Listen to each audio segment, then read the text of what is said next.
Hello, Marlins fans, and welcome to this edition of Big Fish, Small Pod. As always, Big Fish, Small Pod is presented by MPT College Consulting. You can check it out at mptcollegeconsulting.com.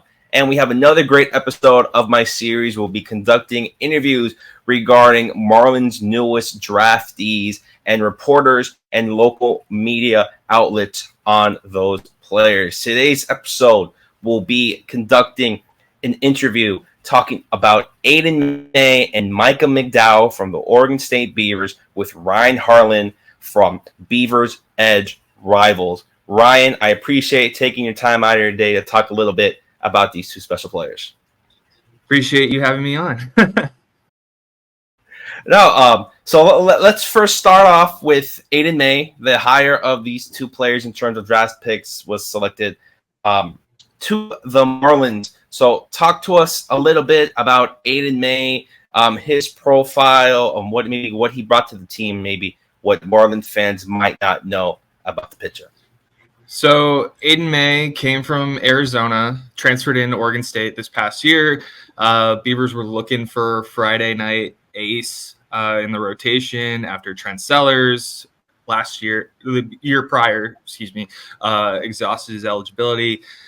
May is kind of like a combination of Sellers and former Oregon State pitcher Kevin Abel. So very much is a guy that's going to go out there, attack the zone, doesn't let the moment get too big for him either. If things aren't going his way, kind of resets that and kind of is kind of cool, calm and collected. But also too, he'll show some energy, he'll show some charisma, some juice there a little bit as well too. Like I saw that after while at the rivalry series game against Oregon. I was watching his career high in strikeouts, 21.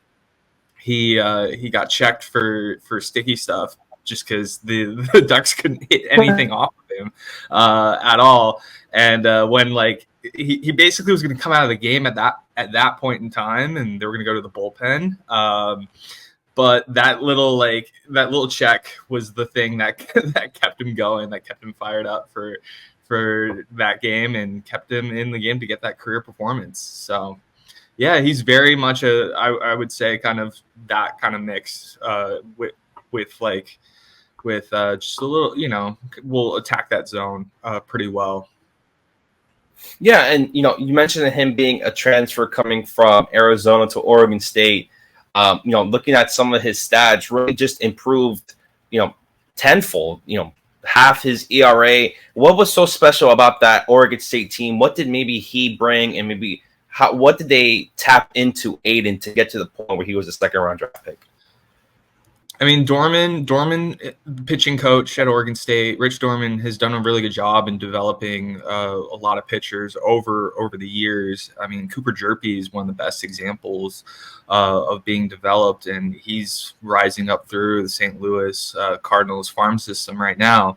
But really, it's just I think it's the coaching is a big thing for that, and they're also kind of very much that whole bullpen and that whole staff in general is really really really good too. Like Jacob Kamatz, May's teammate in high school and then now at Oregon State, he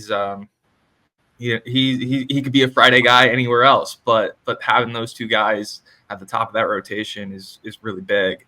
It's a testament to coaching and his development. Yeah, and with Aiden, what is it maybe about him as a person that really helped this Oregon State team really get to where they wanted to be last season? Lots of players got drafted from that team last year, including number one overall pick with Travis Pizzana. But talk to us a little bit about maybe Aiden May, the person, how he is with teammates, coaches, to maybe get a better understanding of him. May, at least in the locker room environment, I should say, rather, it's a thing of hey, there's one goal that we're all going towards, and that's going to Omaha, that dog pile, that national championship, and everybody's bought in, regardless of kind of where you come from, and that even showed too with Elijah Hainline, who transferred in from Washington State to Oregon State this past year, who ended up signing with the Dodgers. It's very much that mindset of the star of the team is the team. There's nobody that's kind of above that. Sure, yeah, Bazana gets all the attention for like the right reasons, but like for May, it just kind of was like, hey, I'm going to come in, put my head down, work, and he's very like it's a very family kind of environment in there, and he's always like. Even when he's pulled out of the game and they go to the bullpen, like he's the first guy out there high-fiving the pitcher coming off the mound. Like I saw that with Nelson Keljo. I've even seen that too when he's not playing or he's taking a day off on a Saturday or on a Sunday. He's doing the exact same thing for both Komatsu and Segura. So he's very much like it's very much like that type of mentality that the team has. And I mean, being a 3-time national championship winning team, like, that's the goal. It's like the last time they won it all was back in 2018, and they're itching to get there. And in my time here, at least at Oregon State, they've been close, but they've fell short in the super regionals for two teams that definitely should have made it to Omaha those respective years. Yeah, and with Aiden, a big thing, looking at some of his stats and everything that with there was just maybe his ability to just, if he maybe had a poor performance, to really just bounce back from that. You mentioned that Oregon game where he had 14 strikeouts, 8 innings. The game before that, I believe against Cal, I'm looking at it here, 9 hits, 6 earned runs, only 4 strikeouts.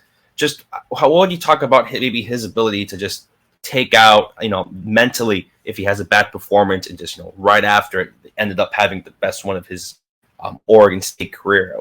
Talk a little bit about, his ability to do that. Yeah, that career high 20 plus strikeout performance coming off of kind of a shaky performance the week before. It's just one of those things where like I respect that of just flushing it.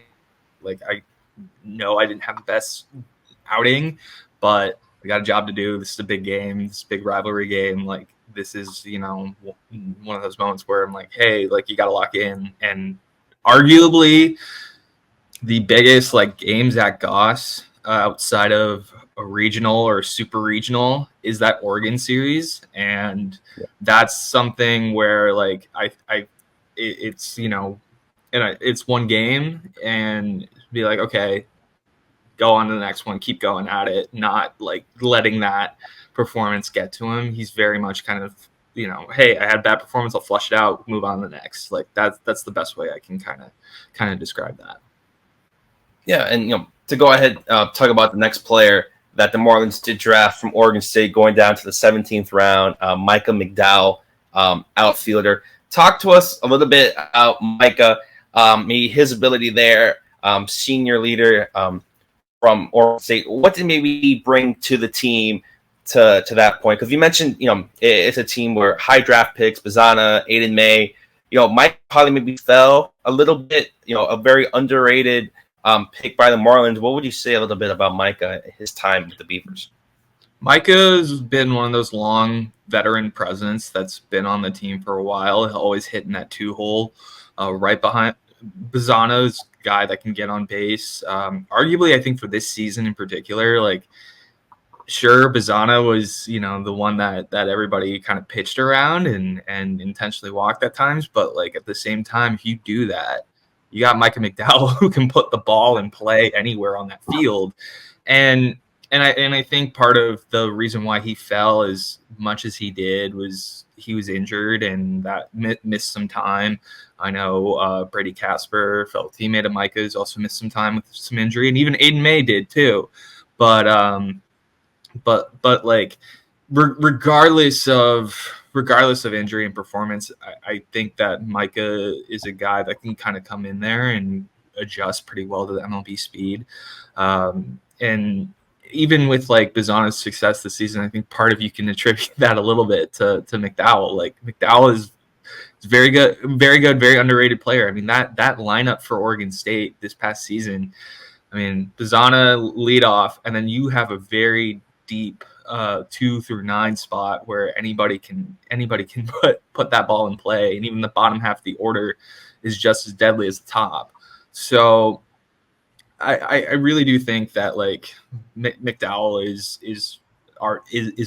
a steal at that pick, and by far with what he brings onto the field. Plus, his defense is arguably some of the best I've seen in my years covering baseball here at Oregon State. Again, with some of his stats here, just his ability to just continuous to play and get at bats. Just looking at it, a bit in college, he has over 500 at bats. You don't see that a lot, especially with these players maybe playing 40, 50, 60 games at most. What was his ability? You mentioned being there long term as that veteran, being day in, day out, and maybe how he can bring that to pro ball.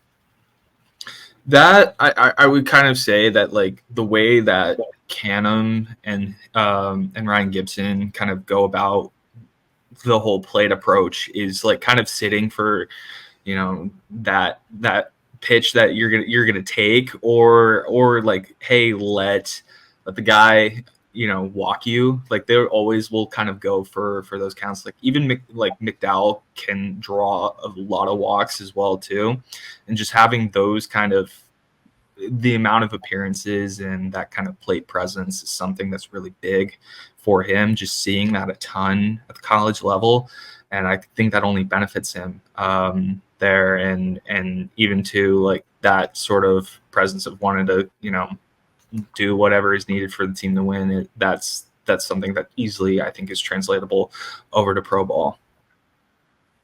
So before I let you go, with Micah and Aiden, talk to us a little bit, maybe what they brought to the team coming into this season. Again, there was a lot of hype on we mentioned Bazana, but what was it about these two players that maybe made this Oregon State team so special?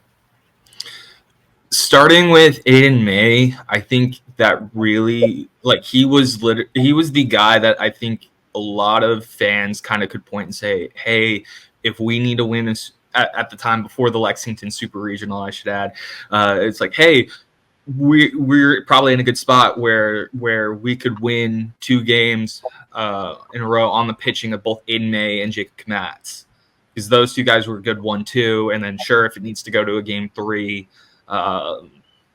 Segura, and we can use the bullpen. Like that's something where I think people felt a little more confident in the pitching this year, and May showed it as well. He was able to fill up that zone and attack opposing hitters really well too, just being that kind of leader there, along with Kmatz and other guys that have been there for a while.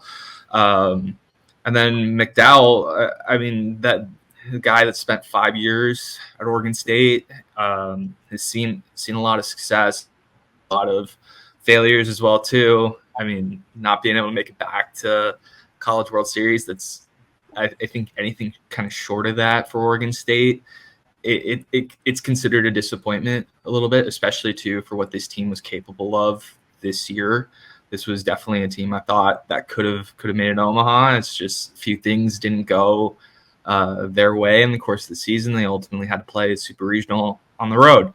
But McDowell, too, was, I think, arguably just as important offensively as Bazana. Even if, like, Bazana wasn't, having a great game, McDowell and 3 spot 4 for either Gavin Turley, Brady Casper, those guys could pick up the slack too, as well as the bottom of the order as well. And I really do think that McDowell played a big role in that lineup in addition to Bazana as well. And even towards the end of the season, it was a lot of McDowell and it was a lot of Elijah Hainline as well too. So even Bazana had some of those moments, those big moments, highlight moments. It's just those guys that don't really get that attention also played a big role in the Beavers winning the Corvallis Regional. So that's going to do it for us here, Big Fish, Small Pod. I appreciate you coming on, Ryan. Where could these Marlins fans find? Of course. Where could they find you? Twitter, articles, everything. If we have maybe any crossover Beavers, Miami fans. So articles wise, I publish everything's published on beaversedge.com. And then for my Twitter, it's Ryan_Harlan7. So that's where I post everything from Beaver baseball, Beaver football, kind of anything there. That's what I post a fair amount of as well. So like I was talking to you earlier before I came on, like football season's around the corner. So be busy with that come August. Yeah, excited for this season, this upcoming Beaver baseball season as well too. Especially playing an independent schedule, so it's going to be an interesting season for all sports in general. But I'm excited nonetheless. Well, I appreciate it. Good luck the rest of the season, career, everything wise. Ryan, you're always welcome to come on if there's any Marlins players they take from Corvallis. Appreciate it.